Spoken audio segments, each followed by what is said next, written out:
नमस्कार दोस्तों, आज तारीख 16 सितंबर, दिन मंगलवार, और आज हम बात करने वाले हैं आज की सबसे बड़ी खबरों की। तो चलिए शुरू करते हैं सबसे पहले बड़ी खबर के साथ। भारत अमेरिका व्यापार वार्ता नई चर्चा में। भारत और अमेरिका की तरफ से नए व्यापार वार्ताएं दिल्ली में होने वाली है। ये वार्ताएं उन बढ़ते टैरिफ से निपटने के लिए है जो अमेरिका ने भारत से आयातित सामानों पर लगाए हैं। भारी बारिश के बीच महाराष्ट्र में हालात तनावपूर्ण।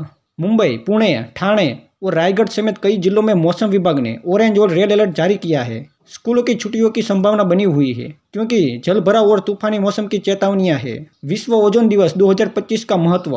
आज 16 सितंबर को विश्व ओजोन दिवस मनाया जा रहा है। इस साल की थीम ओजोन परत की रक्षा और पर्यावरणीय सतर्कता से जुड़ी है।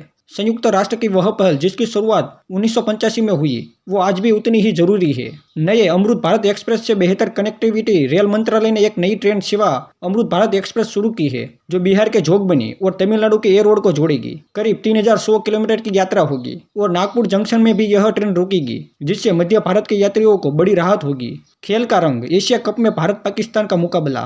भारत ने पाकिस्तान को एशिया कप 2025 में 7 विकेट से हराया। इस जीत के बाद टीम इंडिया के कप्तान सूर्य कुमार यादव ने उसकी श्रद्धांजलि लोगों की संवेदनाओं को ध्यान में रखते हुए कहा कि यह जीत उन लोगों को समर्पित है जो दर्द झेल रहे हैं। इस उदाहरण से यह भी सवाल उठे कि खेल और राजनीति के बीच किस तरह की देरी उलझाव होती है। त्योहारों के चलते रेल यात्रियों के लिए राहत। 1126 विशेष ट्रेनें। दिवाली और छठ पूजा के समय यात्रियों को भीड़ को ध्यान में रखते हुए भारत रेलवे ने 1126 विशेष ट्रेनों चलाने की घोषणा की है। ये ट्रेनें कई विशेष मार्गों पर चलेगी ताकि लोगों को सफर में परेशानी न हो। तो दोस्तों, ये थी आज की कुछ मुख्य खबरें। बने रहिए बाकी अपडेट्स के लिए। बेहतर सूचना और जागरूकता के लिए धन्यवाद।